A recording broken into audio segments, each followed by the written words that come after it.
And now we'll have our first reading, and this is the Gospel reading from Matthew's Gospel, chapter 4.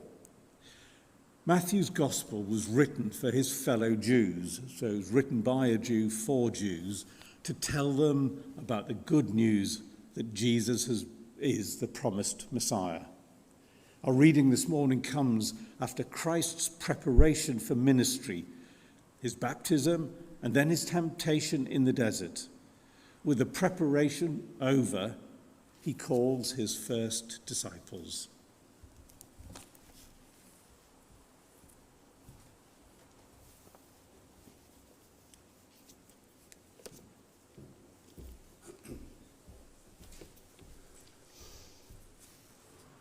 Today's first reading is taken from Matthew 4, verses 12 to 23. When Jesus heard that John had been put in prison, he withdrew to Galilee.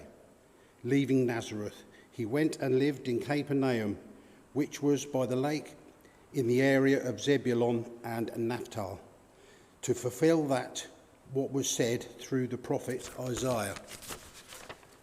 Land of Zebulun and land of Naphtali, the way of the sea beyond the Jordan, Galilee of the Gentiles. The people living in darkness have seen a great light. In those living in the land of the shadow of death, a light has dawned. From that time on, Jesus began to preach, "Repent, for the kingdom of heaven has come near."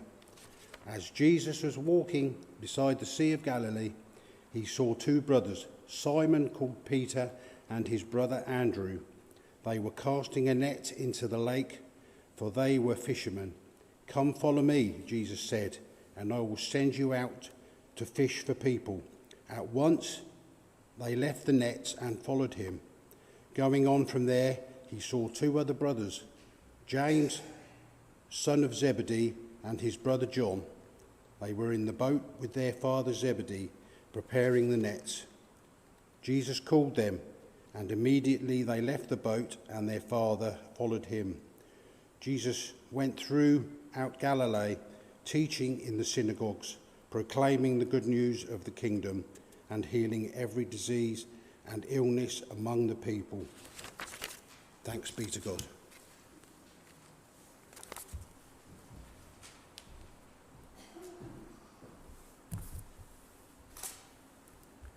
Thank you, David.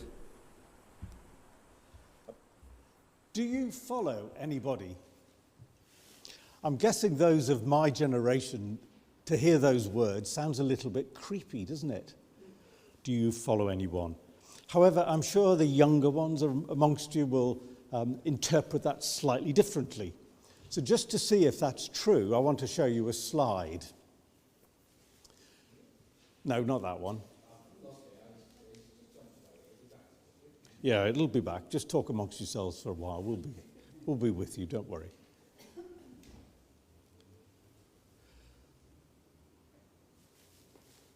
Next, sorry. That's my fault. So, I'm going to show you a number of little icons that you might see on your smartphone. Can you tell me who they relate to? So what's the first one? Facebook. The next one? LinkedIn, yes. That's one of the tricky ones. The next one? Twitter. The one after that? That's Instagram, yes. The one after that? Pinterest. Mainly American, I'm told. Very few people use it here. And the one after that looks like a bit of a headgear for... It's Snapchat. The one after that is fairly evident. It's got the words on it, YouTube. And the one after that? WhatsApp. Many of these social media websites allow you to follow people. Not everyone uses the word follow. I mean, Twitter uses the word follow. You have a number of followers. YouTube is far less creepy because it has subscribers rather than followers. And WhatsApp is even more personal, isn't it? Because you have to exchange phone numbers before you can follow somebody on there. Does anybody follow anybody else on social media? Is it only 2? I do. 3, 4, that's better. Facebook, yes. I don't follow many, I have to admit, but I do follow a few. Does anybody follow the United Reformed Church on Twitter? Yeah, I do, yes. Get some good, some boring stuff coming from it.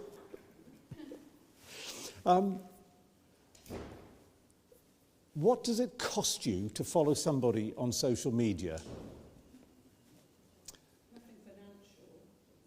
And does it cost you anything? Cost you a bit of time, yes.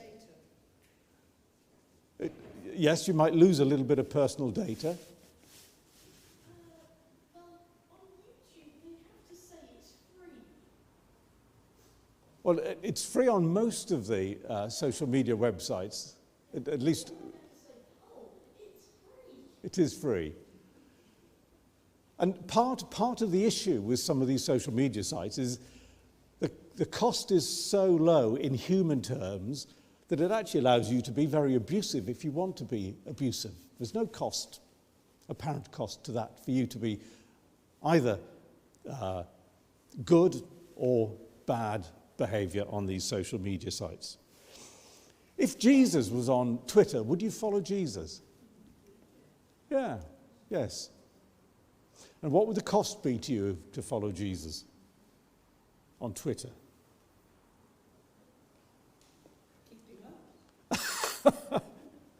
Yeah, it would be interesting. How many tweets would Jesus produce in a day? I suspect not many. The real cost, I think, is going to be a mental one, isn't it? Now, if Jesus was here live, and you could see him, and he walked down here and then pointed to somebody and said, "Follow me," as he walked out, how many would do that? I have to admit, every time I read this reading from Matthew, particularly as I have a son called Matthew, and I think of the poor father in the boat who relies on his sons for a living, and Jesus walks up and asks the 2 sons, "Follow me," and they dump the nets, dump the father, and then walk off. And you think, actually, that must have been really quite traumatic for the father as well as perhaps for the sons. So our social media today doesn't cost us anything, hardly anything in terms of emotion. But the cost of discipleship can be huge.